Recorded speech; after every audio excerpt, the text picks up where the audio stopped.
So welcome and thank you for joining for the fifth module actually of this Children Year Learning Journey.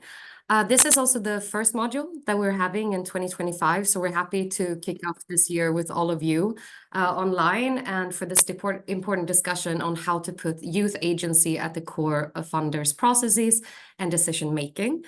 I see we have quite a few people joining online today. So for those of you who do not know me just yet, I'm Alice Forsman, and I work at Philea as a program manager. And I also coordinate the Children Youth Thematic Network within Philea, which is one of the 14 thematic networks that were hosted by our organization. So before we start, I just wanted to take a moment for a quick check-in with all of you. So if you can please bring up your phone or on your computers and go to this Mentimeter that's on your screen. So I will allow you for a minute before I share this. And let me know if it doesn't work.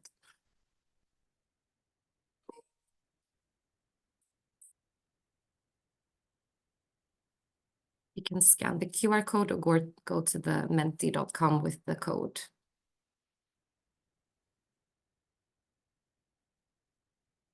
Is it working for everyone? Perfect. Thank you. All right. So I'll stop sharing here and we can go to this together. And we'll start presenting here on the screen as well. Okay. So the first question is, how many of the previous modules have you attended in the past? Let's see if we can see the inputs. Oh, wow, quite a few have attended both 2 or 3 webinars already in the 2024. This is the first one is joining online, and 1 person who had attended all 4. That is worth for us to also celebrate, of course. Thank you for sharing. And then another question, which is more geared towards, of course, also the topic. But if you could describe today's topic in 1 word, how would you describe it? Can be quite light touch since it's just 1 word.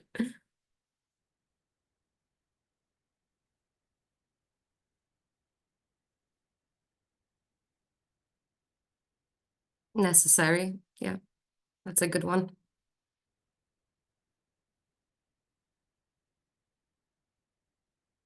Justice. Power, that's important. Future empowering, indeed. Co-design, highly relevant as well.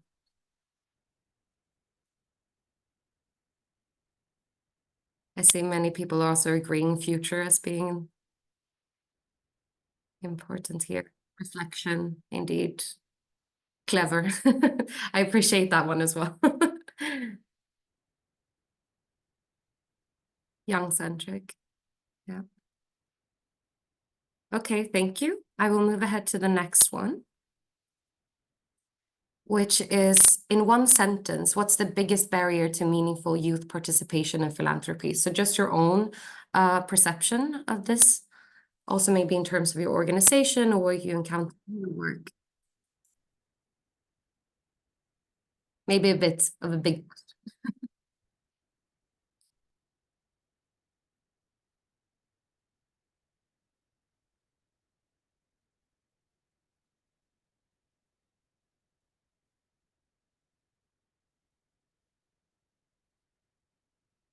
letting go.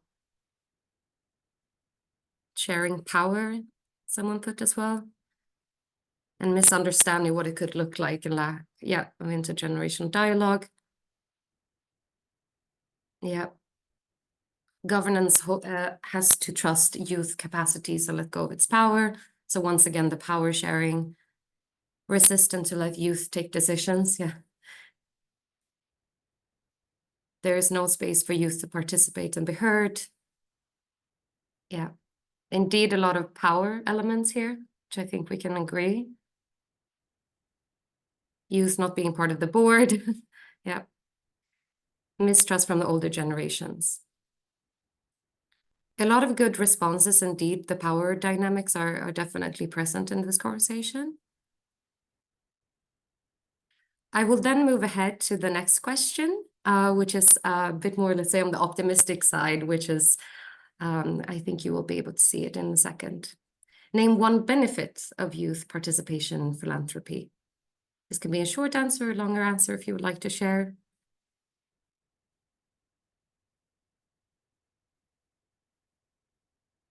Innovative ideas, fresh ideas.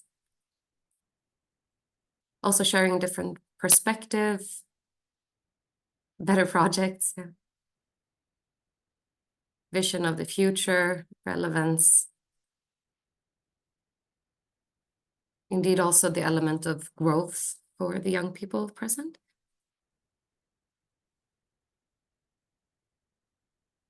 Relevant decisions, again, shaping our future. All really great answers. Thank you so much, everyone, for sharing. We'll take this also into account when we move ahead with the journey. So thank you all for sharing that. It was a nice little quick check-in that we're having. So indeed, so back to the peer learning journey, which is why we're all here today.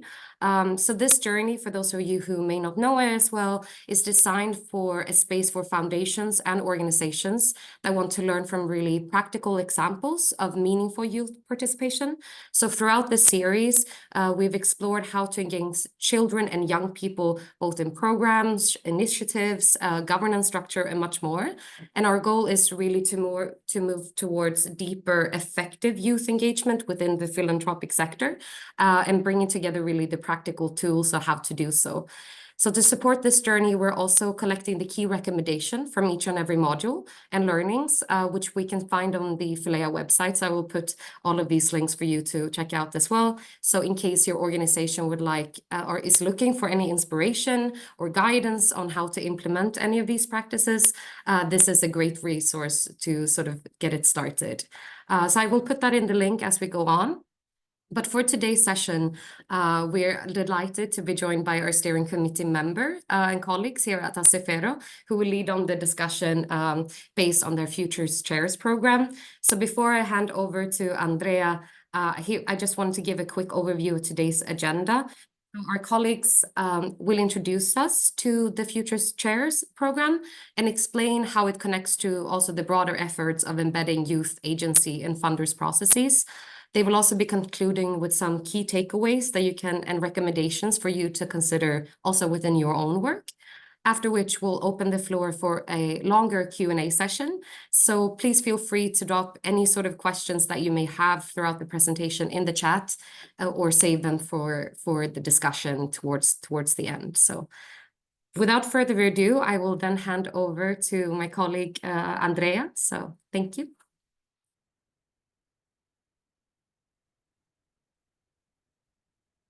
Here we go.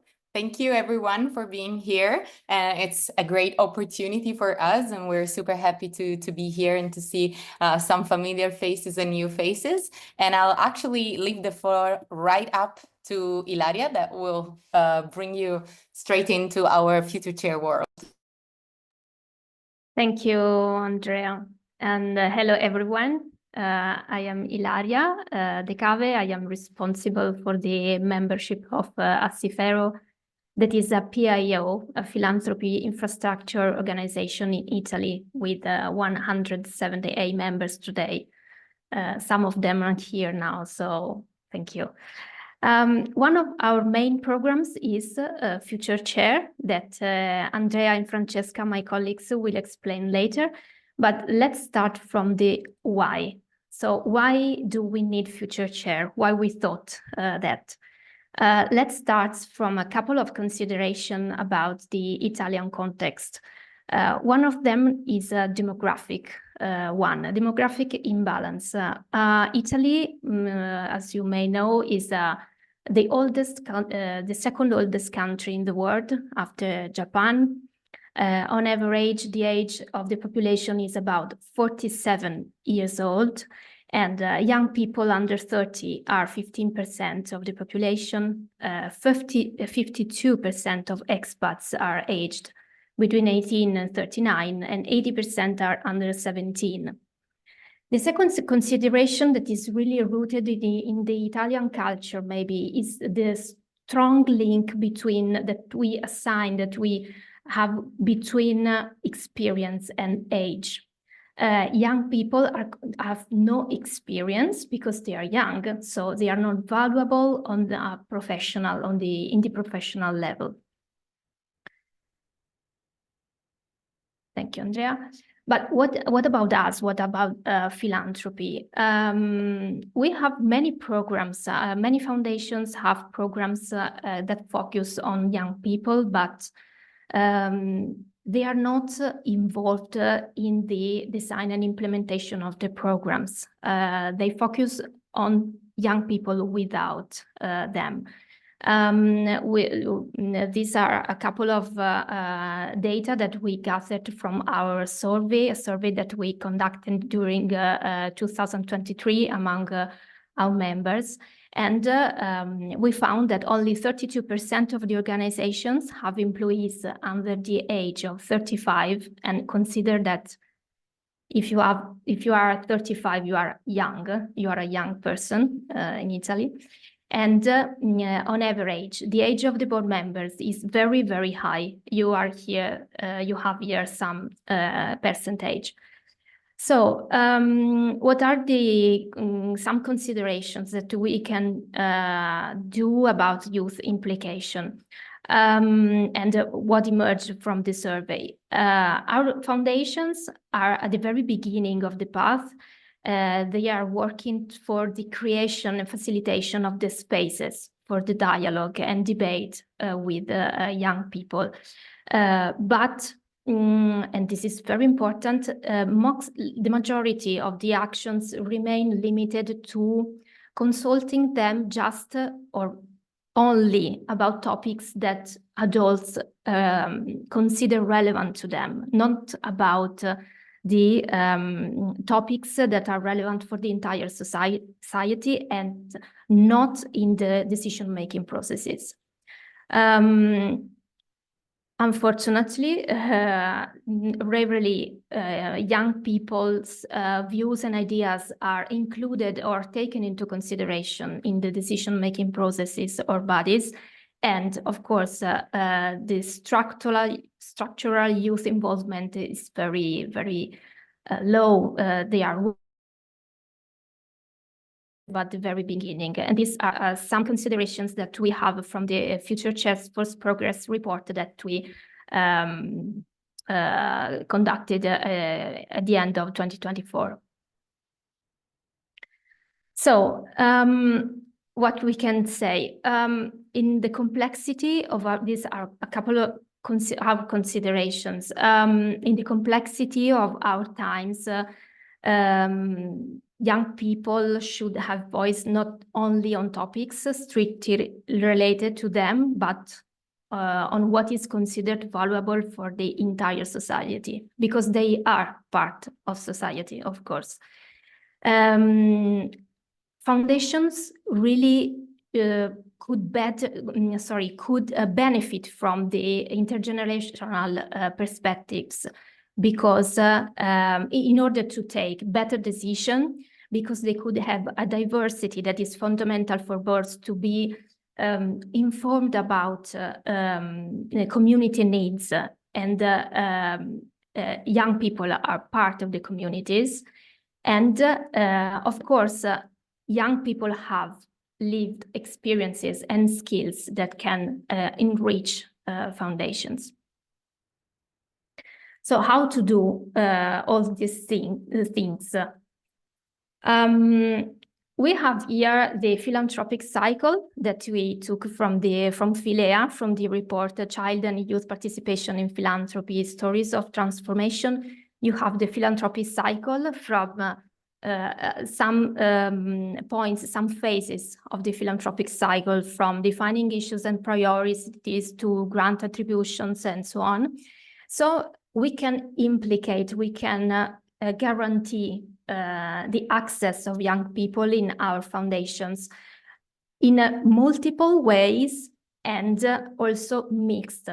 On one side, within the strategy of the foundation, so in one or more than one of these 7 points, or within the organizations, so through the staff, joining the staff as a young person, or in the board and other governance mechanisms.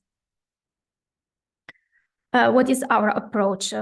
We started from the milestone, the UN Convention on the Rights of the Child and Adolescents that UN released in 1989, that establishes in Article 12 the right of the child to be heard. But we decided to go beyond and follow the thoughts, the work of Laura Landi, that is co-director of the Center for Children's Rights and a professor at the School of Social Sciences, Education and Social Work, that says that having the right to a voice does not necessarily mean being taken into account. So Laura Landi developed a model that has 4 cornerstones from which our declaration starts. The one is space. So we must give a safe space, an inclusive space for young people in order to let them form and express their views. The second is voice. Young people must be facilitated to express their views. The third is the audience. They have to be listened to. And the fourth is the influence. The views, the ideas, the point of views must be acted upon if they are appropriate. So let's focus just a moment on the principle 2 of our declaration, then Andrea will explain better. That is, remove obstacles and ensure enabling conditions. Here we have really a key point, the enabling conditions. As adults, as foundations, we have to ask ourselves some questions that are key questions in order to understand if we really want to create that space for young people, if we want to intentionally work on this, and if we really consider and valuable the time and skills of young people. So we can find here really important and key questions that then you can read by your own. And then Andrea, the floor is yours. Thank you. Thank you very much, Ilaria. So now that we have introduced the why and the how, let's move to the what. So we said that today we're talking about Future Chair, but what is actually Future Chair? So Future Chair is one of the flagship initiatives of Assifero's 20th anniversary that was in 2023. And as you might have understood from our introduction and from Alice, that we're still thank again, this is an initiative that aims at engaging Italian foundations and philanthropic organizations on the topic of intergenerational dialogue and young people's access to and implication in the decision-making processes.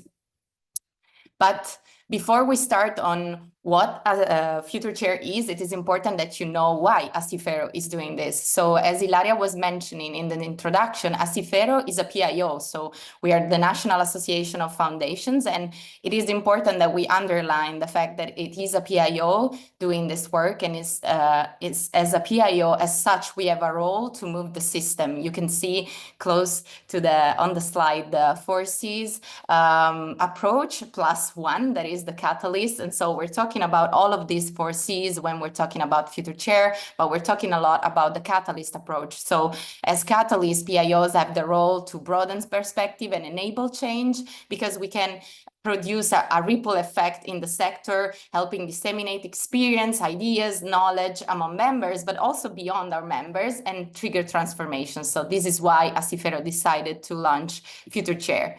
But very important is also how we got here. So Future Chair was actually built by young people for young people. It was built through a collaborative process First of all, as you might have seen from the data that Ilaria was presenting you, we conducted a research on the governance of foundations in Italy, which showed the data on the graph that you were seeing before, with those 80% being a very high percentage of average age. After that, as you were seeing from the also the sources that we're using for today's presentation, also starting from Philea, but many others, international organizations started putting attention on the topic. Then we started working internally. And as you can see, it was a long process. We arrived at the launch in 2023, but the path started in 2019. We conducted different workshop, one with the students of the United World College of the Adriatic, and then we conducted some participative workshop with young people aged from 16 to 26. Actually, I was one of them. You can see him in the picture, and now I'm responsible for the program, so you can see Future Chair in action for real inside of Assifero walking the talk. And then after that, we drafted the declaration together with the young people. We took the declaration to our members, and so there were also focus group with the members. So it was actually collaborative, made from the whole membership of Assifero and youth. And then we finally arrived to the launch in June 2023, when for the 20th anniversary General Assembly of Assifero, we actually launched Future Chair. So as you might know, Future Chair is first of all a declaration of intent, and it has 6 principles. These principles are very big ones, and they have the aim of walking and accompanying the path of foundations that are signing the declaration towards this long but very important and essential process of implicating youth in the decision-making processes of foundations. So as you can see a bit of what Ilaria was explaining you about the Lalo-Orlandi model. So we start from creating spaces, then we also have to take a lot of attention into removing obstacles and ensuring enabling condition. Then we have to listen to young people, so promote a culture of active listening. But then it's not only listening, but taking into account the views and ideas of young people. And then, of course, which is very important, and it's why we conducted the first progress report, communicate your progress, because it's important also for the rest of the environment, and then promote the principle, because we're talking about foundations. So you have a whole load of other stakeholders, and the environment you're influencing is very big. And so promoting principle beyond one's own organization. Future Chair is called like this because we play with the double meaning of the word chair. So chair being the person in the board, that is what we aim for, but also chair, the physical one. So the first thing that we ask to our signatory is actually to leave an empty chair when a board meeting is held or during panels at events, to symbolize the absence of young people, but most importantly, to have a visualization of the importance of the decision that they're taking in that moment and the impact that might have. And for me, the nicest part of this is that actually the space is being created. So you're actually already creating it, and hopefully it's gonna be filled very soon. Future Chair is not only a declaration of intent, but is also a program in which in Assifero we take on webinars dedicated to our signatories, but most generally to Italian foundations, in which we invite some of our speakers are here actually, people coming from good practices from international and national examples. We produce materials and surveys on the subject. We organize meetings and debates, and of course it is very important for Assifero to walk the talk. So we always actively involve young people in our activities, trying not to leave empty chairs, but actually bringing young people to the forefront. And of course, and this is a good example, we try to advocate for the implication of young people and promote the catalyzing of these ideas and principles. And now I'll leave the floor to Francesca from the first things that we've been learning in these 2 years. Yeah, thank you, Andrea Chiara, and hi everyone. I'm Francesca, program manager at Assifero, for those who do not know me. And yeah, I will continue the conversation around a bit when we talk about impact, do recognize that we are a national association. So you cannot maybe point direct impact, but steering conversation, exchanging knowledge, and all of that for us means that some process can be speeded up, some process can be sparked in a way, and this is what we are seeing in the Italian context around youth participation and youth implication in decision-making process. And some of the lessons that we learned along the way, and maybe you can contribute to that because we have been witnessing some trends and current questions, but maybe there are others that we could be further exploring for sure. So today we have 60 signatories to this commitment. It's not bounded to be an Assifero member to sign this commitment. Is open to any foundations in Italy.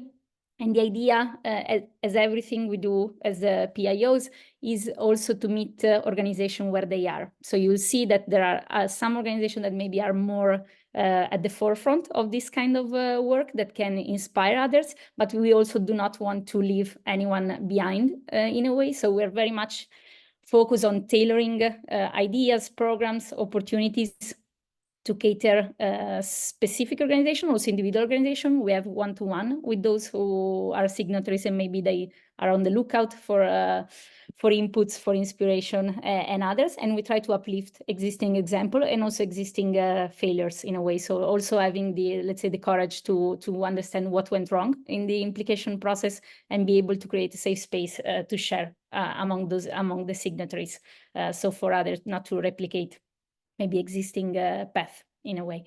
So some good practices. And I think the most interesting for us and what we are seeing, if we take back the philanthropy cycle, for sure there is more recognition on the how to implicate young people in the grant attribution side.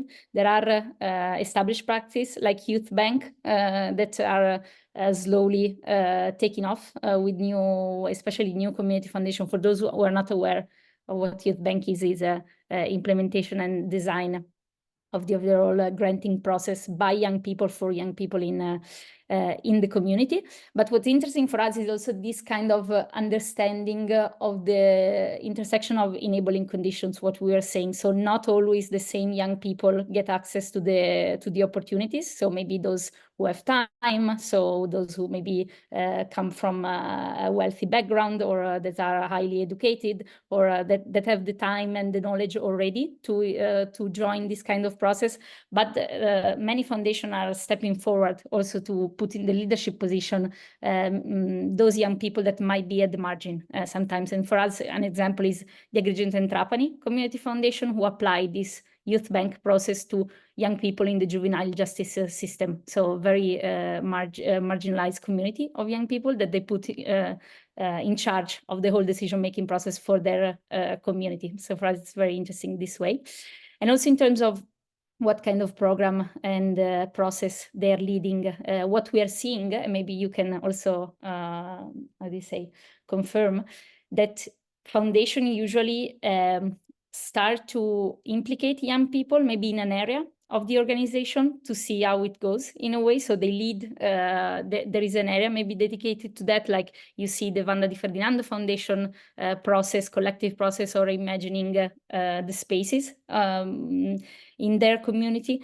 But what they do, starting from the area, they have a ripple effect. So they see that how it goes and how it can be also brought into the wider organization. So this is a good starting point. It does not have to stop there in a way. So just have an area dedicated to that, but how they can intersect and influence the existing process at the wider level. But this is a good starting point for us. Then we have some foundation that, let's say, were established by young people with young people in mind. So it was easier in a way. So we try to uplift those kind of example. And for us, San Gennaro Community Foundation in Naples, in the neighborhood of Naples, is an example because the community foundation indeed was founded by young people, but they're very much acknowledged. And this is an example, the educating community process that they have, they put young people in charge of the overall process and in charge of how they allocate, not resources, but also spaces, opportunities, and so on. So it's very interesting for us.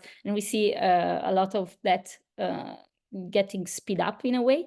But I think the most important point, and I think the really direct impact that we saw, is the talk around governance of foundations. And after signing the commitment, many foundations have asked themselves how to do it, and we want to bring some example of those who actually did it in the past couple of years. So Valle d'Aosta Community Foundation, so a regional community foundation, after signing the commitment, they changed their own statute to have at least one person that is under 35 in their board. So they took this concrete step.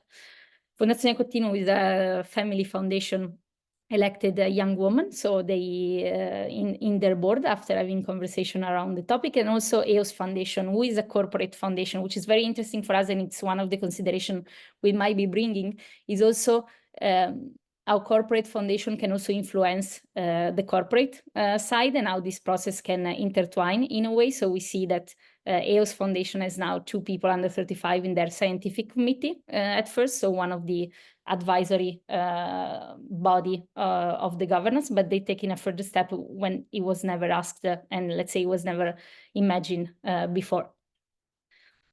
I'll go forward. Yes. So as you know, in Italy, there are not only Assifero members, but there is also Bank of Origin Foundation that are a member of ACRI, so the other national association. And we think, and what we try to do also as well, is I try to uplift this kind of, examples and see how they can intertwine with the wider philanthropic field. And Fondazione Compagnia di San Paolo for us was one of the first examples that we brought to the community of signatories with the Young Advisory Board that they established, and always also in terms of governance and the intentional efforts that they are continuously doing in order to reach out not the same young people in a way. And this is, I know we repeat a lot this, but for us this enabling condition part is just not to have the sector too homogeneous also in a way, and ensuring that we keep in mind that we always question ourselves if someone is missing from the conversation, especially among young people, and if we are creating substantial conditions for them to access this space. Then we have here Fondazione Cassa di Risparmio di Biella with the Youth Commission, and then there is Fondazione Monte Paschi di Siena, who I saw Daniele and Laura joining, so maybe they can share as well, but with the Youth Council, which was a very inspiring example for us on how to involve young people in the younger generation in shaping the territory and the focus on the geography. So some consideration here.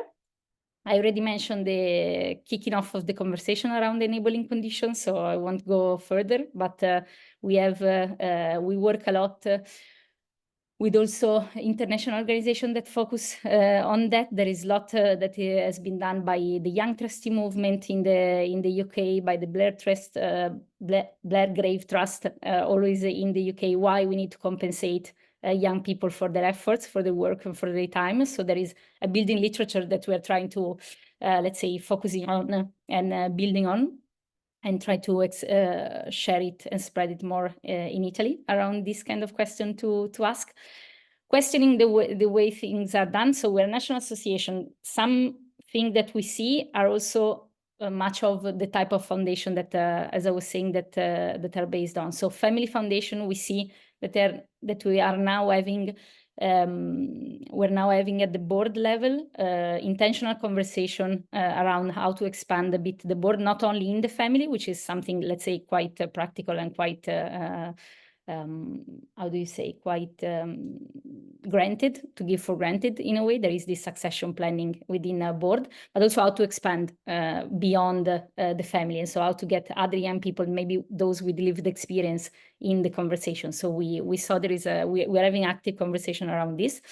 Community foundation, maybe we always say they're a bit more in advantage in this kind of process, because many of them are rooted in the community in a way, and they follow different process, but many of them have grassroots process that involve youth association, local young people in the making. So they are maybe positioned there, but not always in a way, and they're finding creative ways also to diversify also the way they implicate young people, not in terms of service that they give, but in terms of agency that they give to them.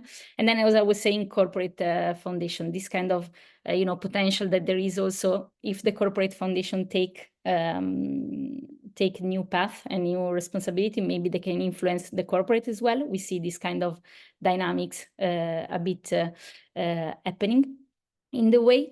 Other consideration is for sure the ripple effect that can be done. We had conversation with other institutions and networks that were interested in assessing this kind of process and maybe integrate. And we brought down Confindustria, which is how do you say, the regional trade network that we have in Italy, and regional and national, and they wanted to understand a bit more this kind of process as well.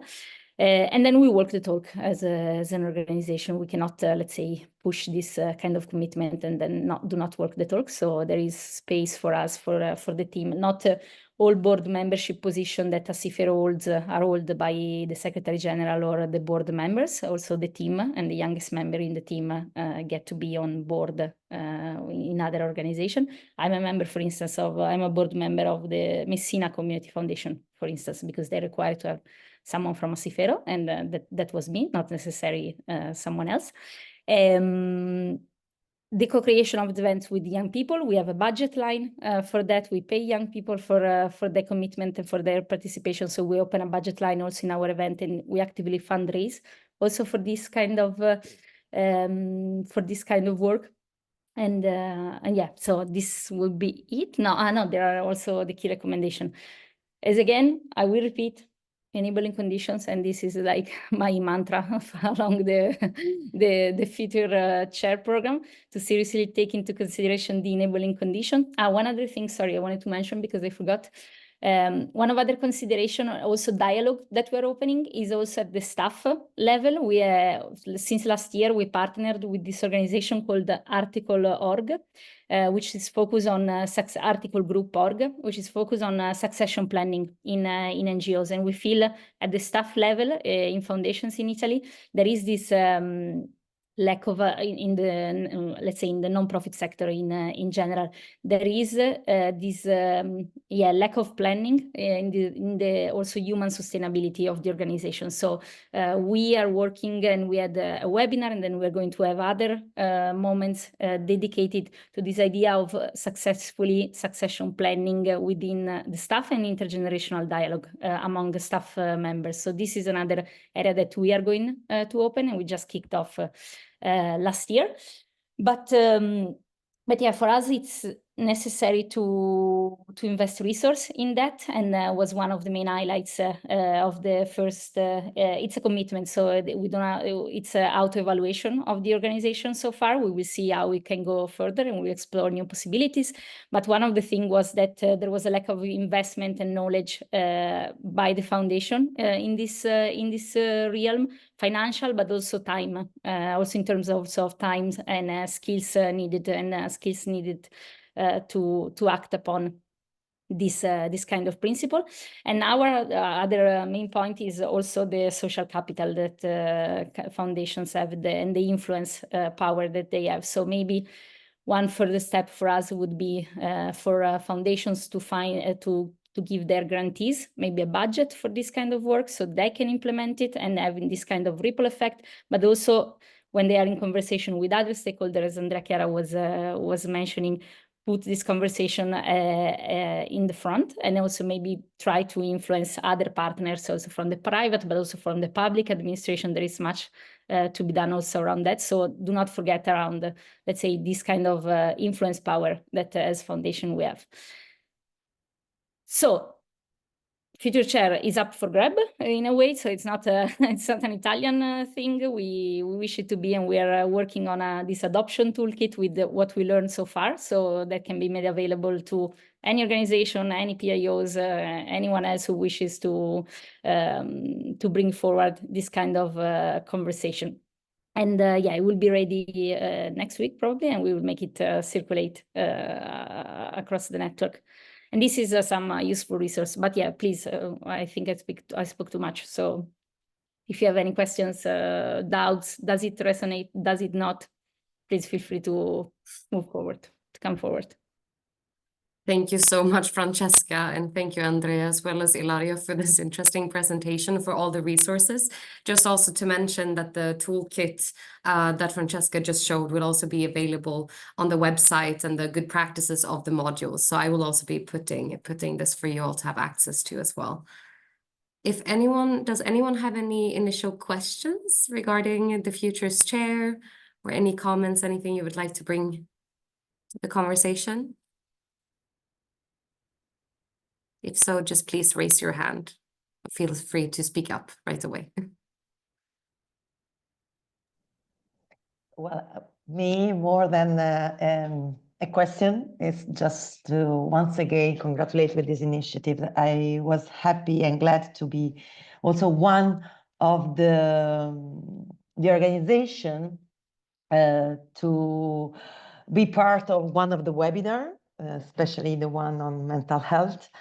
And I'm happy to see that he's growing. So, and also this movement become more and more important. I was also in Ghent. Thank you, Francesca, for the other events. So just to congratulate once again for this initiative.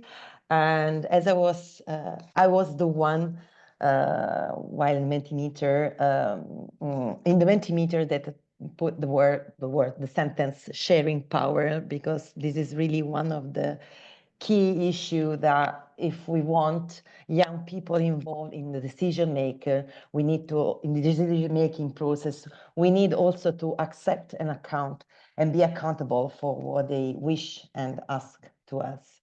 This is not an easy task, but this should be really the basic through which building an intergenerational dialogue and partnership. So, and I know that Future Chairs is based on this principle, so I'm happy for this. So thank you.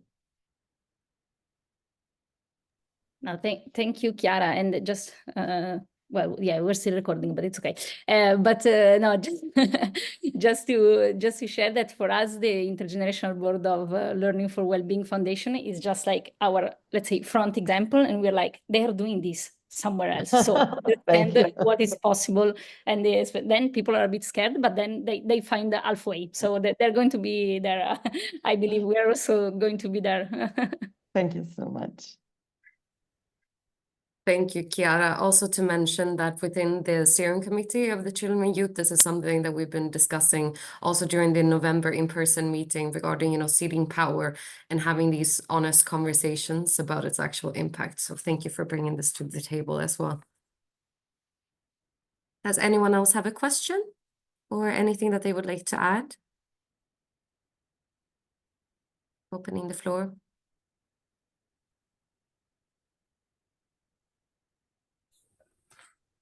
If I can, Yes, please, Daniela. put a question which is a little bit confused. I do this premise because, first of all, thank you for the explanation.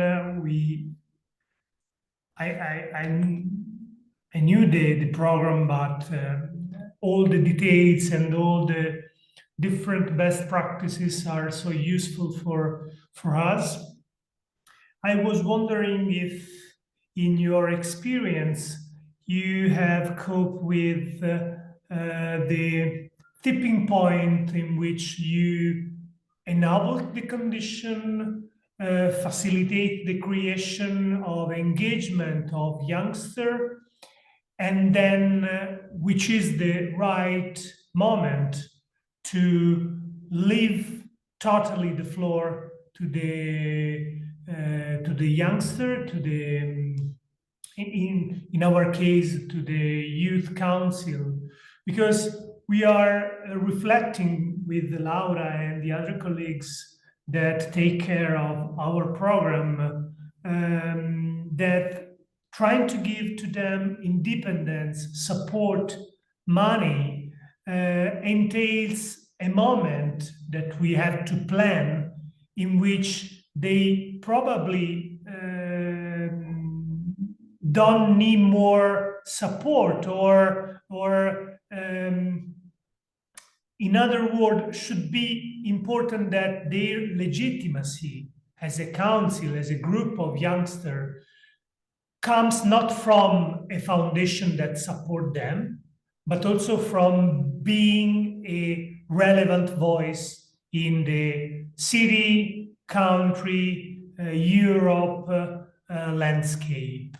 And so we are thinking deeply about that because it should be a tricky moment, but we do for our approach that try to be not paternalistic or trying to cede power in a genuine way. We don't want to make some mistake in exaggerating in terms of legitimate them or in raising their voice and make that their voice is listened just because the foundation is pushing for an audience. I don't know if the question is clear, but it's a worry that I discussed with Laura and which we are posing currently in our trip in supporting the youth council in Siena. Maybe I can start with some reaction, then Andrea, Chiara, Ilaria, please jump in. But so for me, we are still one thing we didn't share that I think it's important. I think we're still one step behind in the context, which is it relevant for young people to join these spaces? Are they interested, honestly, in also accessing this process, also being a part of the board? Honestly, it's not so appealing for many young people because they maybe don't know, they're not interested, they don't know the organization, they don't see a relevance for them. So I think we're a bit a step behind within the program, where we are also trying to assess the relevance of these spaces for young people, but also not just the relevance, but the tools that are used, which are very different. We had a conversation with a board member once that was saying, hey, but young people maybe don't, if I talk for 10 minutes straight, I lose their attention in a way. So also the way we are addressing and the way we are interacting with one another is one of the key points, and also the tools that we use in a way. So I think with the future chair, we're still a bit on that point. So making the case for relevance, making the spaces appealing and creating then the enabling conditions. But for me, it was very interesting when we had a webinar with the COP Foundation in the UK, that they completely turn upside down their whole approach, and they put, say, young people in power of designing everything of their strategy and vision. And it was very interesting because the role of people in the foundation is very much at service. In a way, it changes the role that you have as a manager, program officer, head of whatever line of work you are in charge of, in a way, because it was very much an active listening approach and it was very much in service of young people, recognizing also. I honestly feel that also the fact that a foundation has this institutional power and is ready to also give this power in a way to young people is a good first step for recognition, especially in a country like Italy, where this kind of, social capital, recognition, institution, and credibility is very much needed. So I wouldn't be honestly too worried about this, especially in the first part, because it's the big step that is needed for many young people maybe to get that knowledge in the overall process. I don't know if it makes sense as an answer, but for me, I see the real power of the foundation there to get that kind of recognition and credibility also as well around young people, especially for a certain type of institution, maybe Bank of Origin foundations that are highly recognized in the space, but also foundation in the Assifero realm that have this kind of credibility. I don't know, Andrea, Chiara, Ila, if you want to jump in.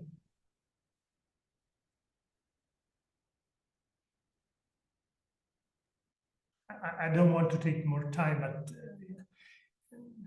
yeah, maybe I had something later. Thank you. Thank you, Daniela, for your question. Actually, it touched upon a bit of my own question that I was also having. So it also goes a bit to the Mentimeter, understanding a bit what not the maybe roadblocks is the right word, but understand a bit of the challenges that you've seen within your membership that have been trying to trial out the different forms of youth participation within, of course, the Future Chairs program. Because I remember I was also at the ECFI event in Ghent. Thank you, Francesca, for that as well.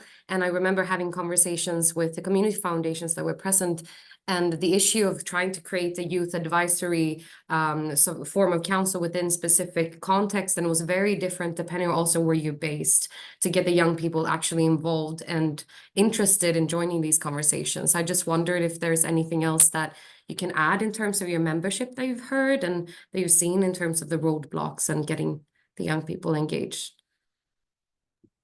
So maybe I'll start, and then Francesca, if you want to add something. So I would say that we can add the fact that a bit actually taking upon what we've already shared, but I think that the concept of dialogue itself is actually one of the biggest challenges. So as Francesca was saying, like the idea that if I talk for 10 minutes, then they don't listen to me, and actually having the tools to dialogue with different generations is one of the main obstacles and one of the main, I wouldn't say obstacles, challenges that foundations are facing in actually I would say questioning themselves on the skills that they have to have a sincere and open dialogue and active listening of youth.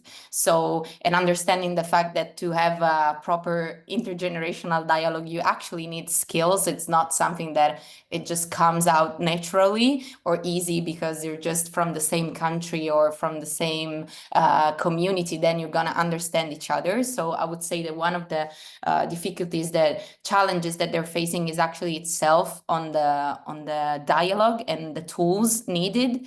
And again, on tools also, like as Francesca was mentioning on the key recommendations, the fact of actually investing on that properly, and it's a process that it takes a lot of time and a lot of resources, because it's something that takes, as Francesca was saying, you can start from one side, experiment then, and then move it across the rest of the organization, but you need time to do that, and you need a lot of patience and intentionality to do that. And so sometimes that is very challenging, because you need to understand that in order to have change, you're going to need time and you're going to need resources for that. And sometimes, of course, as we do know, in the third sectors, foundations or third sector organization are doing a lot of things, and to actually invest in a proper process through time and resources is complicated. And then I would say, I think access to young people is itself also complicated, as you were mentioning, Alice, and as Francesca was saying, asking yourself the question if you're talking in an interesting language for them, and they're not like expected to want to be part of what you're doing, and maybe you should ask them why and what are they interested on, instead of just taking it from up down and saying, okay, you should be interested of this. But that again takes a lot of courage and a lot of self-questioning. So that side is also complicated, and it takes back again on enabling conditions, because in order to have a sincere and real spectrum of diversity in the youth that you're involving, then it needs to really question who you're talking to and how you're doing it. And in order to, when you're implementing that process, ask yourself a lot of questions on which youth are you talking to, and are you really being open and sustainable for everyone? So I think those are very big challenges. So maybe I'll stop here, because I don't want to like bug everyone down, but No, thank you, Andrea. I think you phrased it very nicely, and it does make it also, because it kind of adds on a bit to what my colleague Lucia put in the chat, that it would be interesting to understand why youth in particular here, they are not interested or perhaps participating in this, and maybe it has also something to do in terms of the communication, not understanding, some people may not really know what a foundation really is, how it works, and why you would be interested into engaging. So that's also something that is a big question, I must say. Also, as Lucia was saying, it's interesting for us to know, as it will teach us something about in the sector. So I think that's also a very interesting conversation to have. Does anyone else have any question for now, or any comments in terms of the presentation?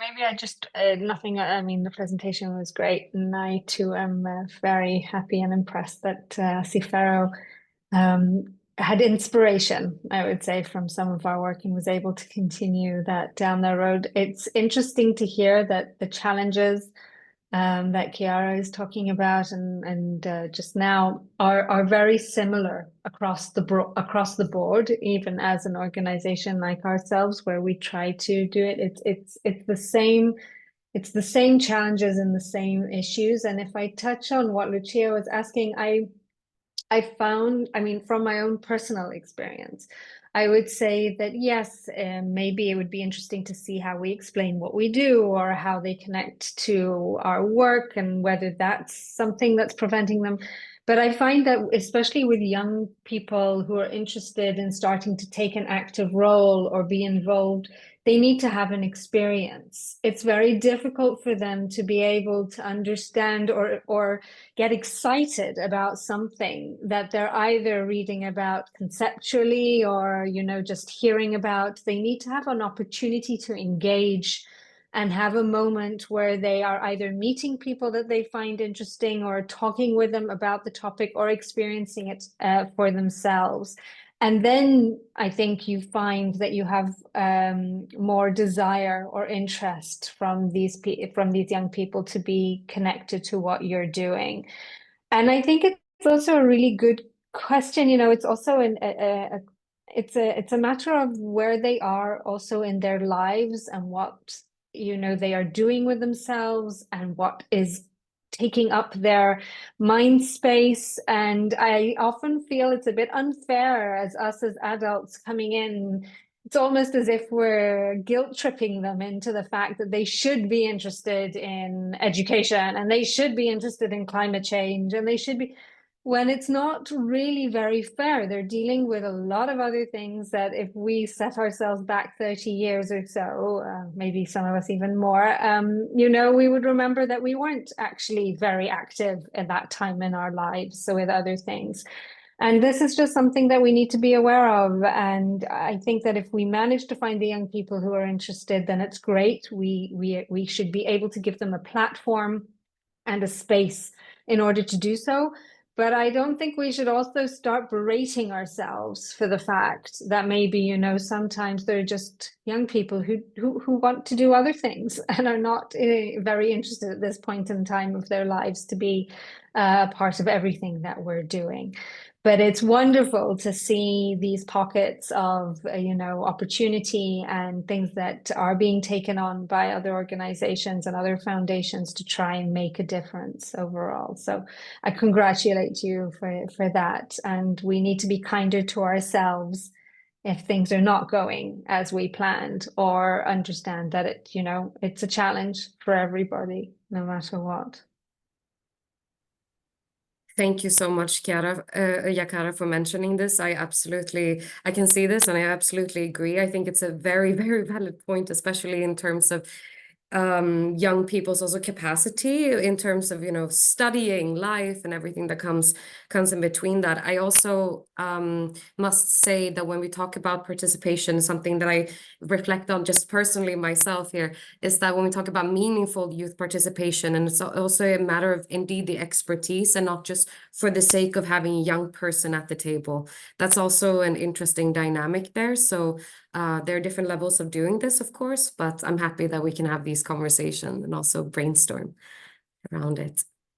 Yeah, and maybe if I can add on that, because I was thinking Also, I think one of the challenges that I see, especially for those young people who might be already active in, I don't know, movement or local organization, everything, is also how the decision-making process of these spaces are shifting maybe towards, you know, I don't know, the extreme is sociocracy, and every movement is trying to be built on this kind of, you know, approach. And then you enter the foundations world, which has very different also structure and governing process in a way, in decision-making process. So I see also some of those who might be also interested, then they don't really connect with the organizational structure in a way. And I see this kind of, you know, division or going different direction as a challenge, but also as an opportunity, because there is a lot to also to contaminate in the two words in a way. But yeah, that was a reflection that came up.